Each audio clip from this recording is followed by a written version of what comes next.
On en parle constamment dans le milieu sportif et également dans la sexualité, et pourtant la testostérone est une hormone aussi importante que les autres, puisqu'elle va intervenir dans ton niveau de vitalité, elle va intervenir sur ton humeur, et elle a un rôle crucial de manière générale sur l'homéostasie de ton corps, donc sur l'équilibre de ton corps. Je t'arrête tout de suite. Si tu es une femme, ne quitte pas cette vidéo. Il est vrai qu'on parle souvent de la testostérone dans le cas des hommes, puisque les hommes produisent davantage de testostérone. Pour autant, pour vous mesdames, la testostérone est très importante, et notamment si tu souffres aujourd'hui de stress chronique, la testostérone va intervenir chez vous dans votre cycle menstruel, dans votre fertilité comme pour les hommes, et de manière générale, elle a un rôle sur votre bien-être et sur votre santé. Alors il est vrai que lorsqu'on est en stress chronique, on parle souvent de l'importance des autres hormones, on parle de l'importance de faire baisser le cortisol, d'augmenter les taux de sérotonine et de dopamine, d'augmenter les GABA, et on ne parle quasiment jamais de la testostérone et de l'importance de maintenir un bon taux de testostérone lorsqu'on souffre de stress chronique, à savoir que la testostérone est très fragile face au stress. Donc dès lors que tu vas commencer à être stressé, à augmenter ton niveau de cortisol, tu vas commencer à faire baisser ton niveau de testostérone, et je vais t'expliquer pourquoi c'est très dangereux de maintenir un taux de testostérone très bas, que ça soit pour les hommes ou pour les femmes. Dans cette vidéo, je vais donc te partager mes quelques astuces naturelles pour augmenter naturellement ton taux de testostérone sans prendre de compléments alimentaires, et ainsi t'aider à sortir tout doucement du stress chronique pour t'éviter le burn-out. Je sais qu'en ce moment, vous êtes très nombreux à traverser une période de stress chronique, à vous sentir fatigué, à vous sentir épuisé, et c'est tout à fait normal puisque nous sommes en fin d'année. Ce qui n'est pas normal, c'est de ressentir ces symptômes pendant plusieurs semaines. Donc si aujourd'hui c'est ton cas, je te laisse nous rejoindre. J'ai ouvert un cercle de parole exceptionnel autour du pré-burnout, du burnout et de la fatigue chronique. L'objectif de ce cercle de parole, il est simple. Déjà, c'est très rare que j'intervienne en direct, donc tu pourras donc me poser tes questions en direct, avoir des réponses à tes questions. Tu pourras également retrouver du soutien en toute bienveillance dans ce cercle de parole, et tu pourras connecter avec des personnes qui traversent la même situation que toi, des personnes qui ont subi un burn-out, des personnes qui sont sur le point de faire un burn-out et qui tentent de s'en sortir, ou des personnes qui sont constamment stressées et constamment dans leur mental et qui ont besoin justement de ressources supplémentaires. Donc si aujourd'hui c'est ton cas, je te propose ce cercle de parole à un prix vraiment mini, et si jamais tu n'es pas disponible le lundi 20 décembre à 20 h, tu pourras suivre le cercle de parole tranquillement depuis chez toi en replay. Il reste uniquement quelques places sur les 20 que j'ai ouverts, donc je te laisse aller prendre ta place assez rapidement dans la description de cette vidéo. Et je te rappelle également que tu peux accéder à ma formation offerte, les 3 piliers essentiels pour combattre la fatigue. Donc si aujourd'hui tu souffres de stress, il y a de fortes chances que tu souffres également de fatigue chronique. Donc tu peux bénéficier de cette formation offerte d'1h30, c'est totalement gratuit, et tu la retrouves également juste en bas dans la description de cette vidéo.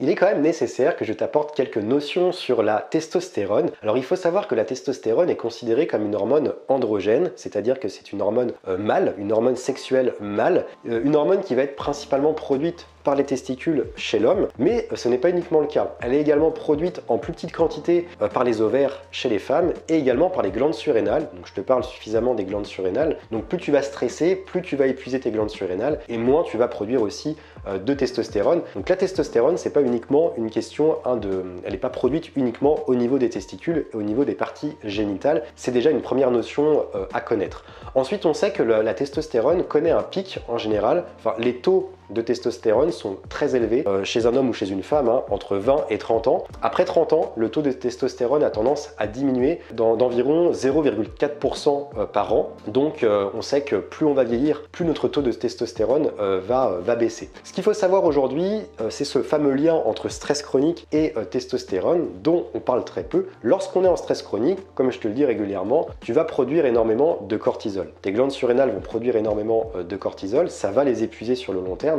Et si tu n'as pas le malheur de faire un burn-out, lorsqu'on est en burn-out, tes glandes surrénales seront totalement épuisées et tu ne pourras plus produire ce cortisol. Pour le moment, tu es probablement en période de stress chronique, et en période de stress chronique, tes glandes surrénales produisent du cortisol, et le cortisol en fait va tout simplement bloquer et au fil du temps, diminuer la production de testostérone. Il va donc être important aujourd'hui, si tu souffres de stress chronique, déjà de mettre en place des stratégies pour baisser le cortisol, c'est la première chose à mettre en place, et ensuite de venir mettre en place des petites stratégies pour augmenter progressivement ton taux de testostérone et ainsi avoir une meilleure résistance au stress parce que la testostérone est justement très fragile face au stress. Il y a donc de fortes chances aujourd'hui que tu aies un taux de testostérone qui soit beaucoup trop bas, dû justement à ce stress chronique. Et au-delà d'avoir des conséquences sur la libido et sur la fertilité également, tu vas également avoir d'autres conséquences en cascade qui vont avoir un impact global sur ta santé. Déjà, tu vas avoir un risque plus élevé de développer une dépression.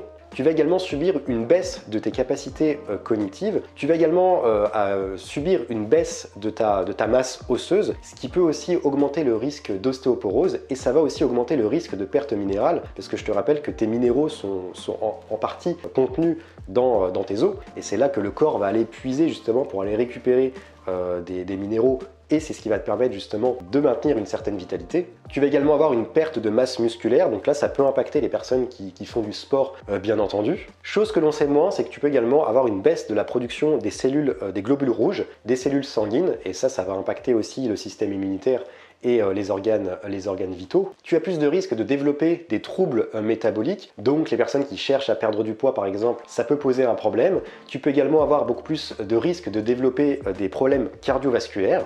On peut également observer un dérèglement du cycle menstruel chez les femmes. Et pour terminer, on peut avoir également une baisse forcément des hormones de croissance, puisque moins on produit de testostérone, moins on produit d'hormones de croissance. Et les hormones de croissance sont très importants pour la régénération de tes cellules. Et donc ça va également poser un problème, ça peut favoriser justement le développement de certaines maladies chroniques. Donc en venant rétablir son taux de testostérone, on va déjà permettre tout simplement d'augmenter son niveau de vitalité. On va également augmenter sa résistance au stress et sa réponse face au stress. Et on va également bien entendu augmenter sa confiance en soi. Et chez les hommes, c'est quelque chose qui est très important parce que lorsqu'on a un taux de testostérone qui est trop bas, on ne se sent plus homme finalement, c'est ce qu'on dit régulièrement. On a aussi cette menace d'être infertile et du coup ça peut forcément impacter la confiance en soi et on rentre un petit peu dans une cascade comme ça de manque de confiance. Donc la testostérone a quand même un rôle à jouer sur la confiance en soi et ce n'est pas négligeable. Et tout ça, on va aujourd'hui le travailler dans cette vidéo. Et tout ça, c'est dû tout simplement aussi au fait qu'on va relancer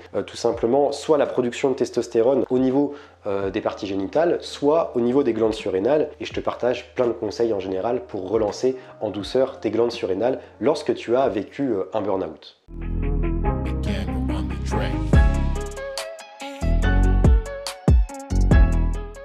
Je vais donc te partager quelques astuces naturelles pour booster, augmenter naturellement ta production de testostérone.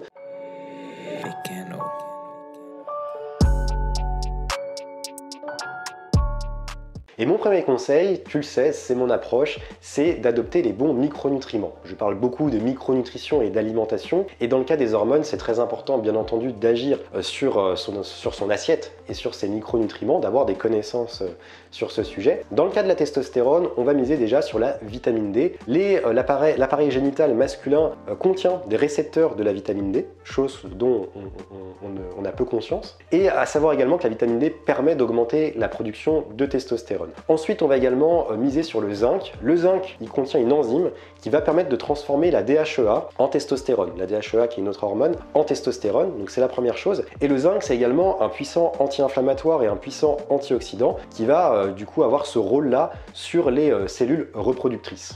On va également miser sur le magnésium, la vitamine B6 et le sélénium qui sont indispensables à la synthèse en fait du zinc et ils vont donc optimiser les bienfaits du zinc. On a également la vitamine K qui est très importante, donc la vitamine K j'en parle beaucoup puisque c'est intéressant de la prendre avec la vitamine D pour éviter les risques de calcification. Et la vitamine K ici elle est intéressante puisqu'elle va permettre tout simplement d'activer une enzyme qui est le cholestérol monoxygénase et cette enzyme, le cholestérol monoxygénase, est intéressante justement puisqu'elle est indispensable dans la production de la testostérone. Ce que je peux te dire encore sur l'alimentation, au-delà de la micronutrition maintenant, c'est que je te conseille de manière générale de diminuer ton apport en sucre et notamment de faire attention à consommer des aliments à indice glycémique bas. Ça va intervenir justement, le sucre va avoir un impact sur le cortisol et donc va diminuer la testostérone et bloquer sa production. Tu vas également veiller à faire attention de consommer suffisamment d'oméga 3 puisque tu sais que de toute manière la plupart des hormones sont produites à partir du cholestérol, donc il faut apporter des bonnes graisses pour produire suffisamment d'hormones.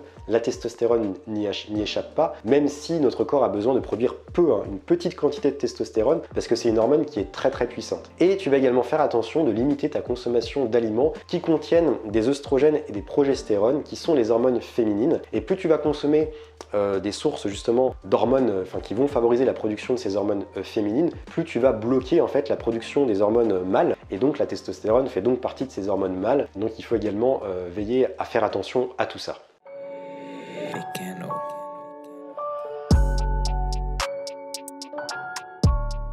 Mon deuxième conseil, et c'est quelque chose dont j'aime beaucoup parler, notamment sur mes réseaux sociaux, c'est de prendre des douches froides. Alors je sais que beaucoup sont réfractaires aux douches froides, et pourtant moi c'est quelque chose que je fais aujourd'hui depuis plus d'1 an et demi, prendre des douches froides tous les jours, ou du moins quasiment tous les jours. Je prends juste des douches chaudes quand j'ai des tensions, etc. et c'est ce que je te conseille de faire. Mais ici la douche froide, elle est très intéressante dans le cas de la testostérone, puisqu'elle booste la production de testostérone, elle augmente considérablement ta libido, et la douche froide permet également de faciliter la combustion des graisses, et tu sais que lorsqu'on a peu de testostérone, on a du mal à brûler les graisses et on va accumuler cette fameuse bouée autour de la taille qui est aussi symptomatique d'un excédent de cortisol et c'est aussi symptomatique d'une baisse considérable de la testostérone. La douche froide est également intéressante puisqu'elle va également agir sur la fertilité. Donc là je te pose ça ici parce que c'est intéressant de le savoir également. Il faut savoir qu'aujourd'hui la plupart des hommes en fait ont une température au niveau des testicules qui est beaucoup trop élevée. Et c'est pour ça aussi qu'on parle beaucoup du bain dérivatif, de la méthode de France Guillain. Je t'invite à te renseigner sur ça, les bains dérivatifs. Donc c'est une poche de glace qu'on va mettre au niveau des parties génitales, qu'on soit un homme ou une femme, hein. Ça a des intérêts pour nous tous. Et c'est donc intéressant de l'utiliser pour les hommes parce qu'en fait, en abaissant la température des testicules, on favorise et on booste la production des spermatozoïdes. Et aujourd'hui, si tant d'hommes ont des problèmes de fertilité, ont des problèmes aussi de diminution de la quantité de spermatozoïdes, c'est dû à ça en fait. C'est dû qu'en fait, on a une température au niveau des testicules qui est beaucoup trop importante et qu'il faut arriver à abaisser tout ça. Et la douche froide le fait d'une manière considérable et d'une manière plutôt simple par rapport au bain dérivatif qui nécessite quand même de laisser des poches de glace sur les parties génitales pendant assez longtemps.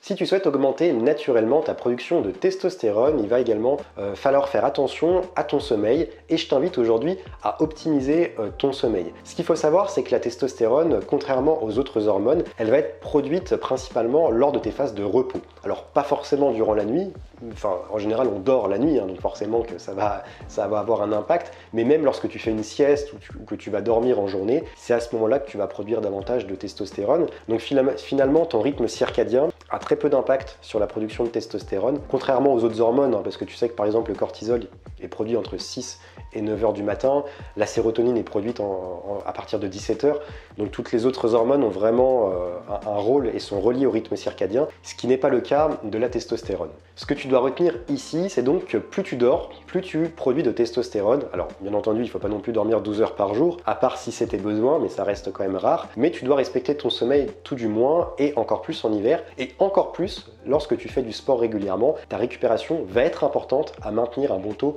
de testostérone. Et des études ont montré que des personnes qui dormaient en général 5 heures, en gros si on enchaîne 8 nuits de sommeil à 5 heures de sommeil par nuit, et ben on peut voir notre taux de testostérone abaisser de 15%. Donc imagine une personne qui a un mauvais sommeil, qui enchaîne les insomnies, qui toutes les semaines a du mal à avoir de bonnes nuits de sommeil, bien entendu que ça va impacter considérablement sa production de testostérone.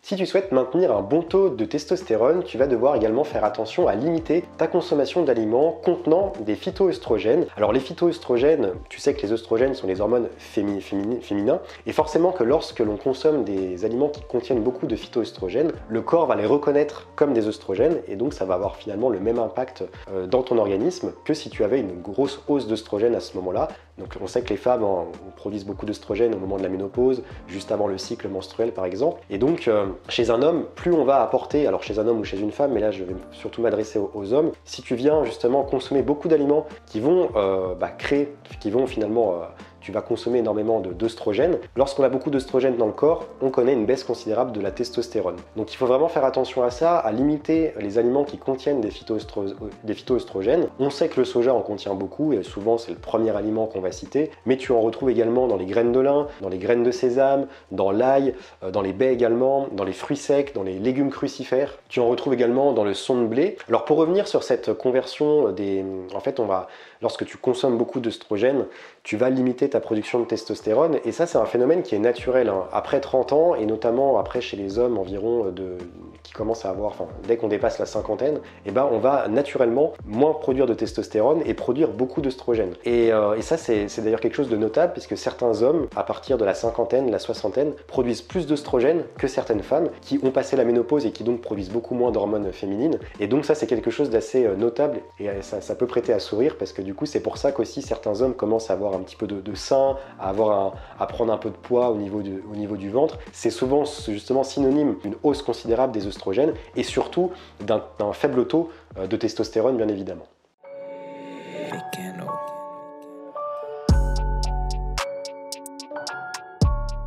Mon dernier conseil, c'est d'y aller mollo sur l'alcool. Alors tu sais déjà ce que je pense de l'alcool, et je t'en ai parlé dans une vidéo récente lorsque je parlais du foie. Moi j'ai fait le choix depuis le burn-out de diminuer drastiquement ma consommation d'alcool et j'en bois quasiment plus, uniquement dans de rares occasions. Et là dans le cas de la testostérone, l'alcool est tout simplement... Alors l'alcool n'est pas une boisson de dur à cuire comme on a tendance à l'imaginer, bien au contraire, l'alcool va plus impacter autre chose, ta santé et ta testostérone, puisque dans le cas de la testostérone, l'alcool favorise la conversion de la testostérone en œstrogène, dont je viens de te parler à l'instant, et ça va également favoriser la baisse de la production de testostérone 24 heures jusqu'à 24 heures après la consommation d'alcool. Donc si tu as l'habitude de consommer de l'alcool tous les jours ou assez régulièrement, finalement tu vas bloquer constamment la production de testostérone. L'alcool va également diminuer la production des hormones de croissance, et encore une fois ça va bloquer la testostérone, et l'alcool augmente aussi le taux de cortisol, qui tu sais n'est pas du tout l'ami de la testostérone. Donc encore une fois, on sait très bien que l'alcool n'est pas le bienvenu ici. Et l'alcool, le pire, si vraiment tu veux faire une classification et te dire bon, qu'est-ce que je peux boire le week-end ou entre amis pour éviter de trop impacter ma testostérone, évite un maximum la bière, puisque la bière est pro-œstrogénique, et lorsqu'on produit trop d'œstrogène, on baisse sa testostérone. Voilà, je l'ai répété suffisamment dans cette vidéo. Donc la bière c'est le pire, mais tous les alcools de manière générale sont à proscrire ou à consommer vraiment avec modération, extrême modération.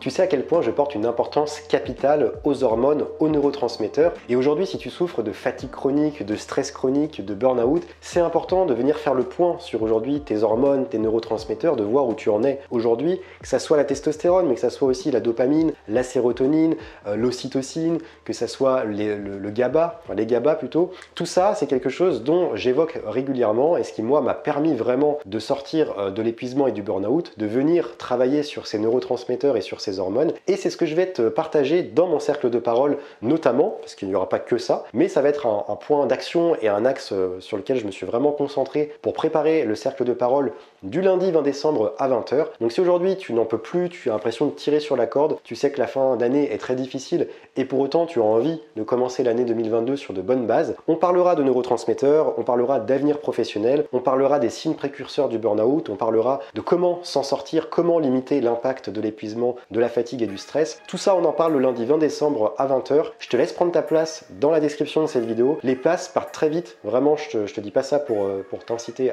à réserver ta place, ça part vraiment très vite, donc je suppose que dans 2 jours il n'y aura plus rien. Donc si vraiment tu es intéressé, vas-y, n'hésite vraiment pas, va prendre ta place et tu verras que ça sera un cercle de parole très bienveillant. Il y a de nombreux élèves et notamment des élèves qui me suivent moi depuis très longtemps, qui ont des choses intéressantes à t'apporter parce qu'ils ont traversé des périodes très compliquées. C'est aussi l'intérêt de ce cercle, c'est qu'on puisse échanger, partager ensemble sur nos différents parcours. Donc voilà, je te laisse aller prendre ta place. Tu peux aussi bénéficier de ma formation offerte, les 3 piliers essentiels pour combattre la fatigue, et de toutes les différentes ressources gratuites que tu retrouveras juste en bas dans la description. Je te dis à bientôt pour une prochaine vidéo. Abonne-toi, laisse ton like, tu sais que c'est important pour moi et pour pour soutenir mon travail. Donc vraiment, fais-le, c'est très important. Et nous on se retrouve pour une prochaine vidéo. À très vite, passe un bon week-end et comme d'habitude, reste au vert.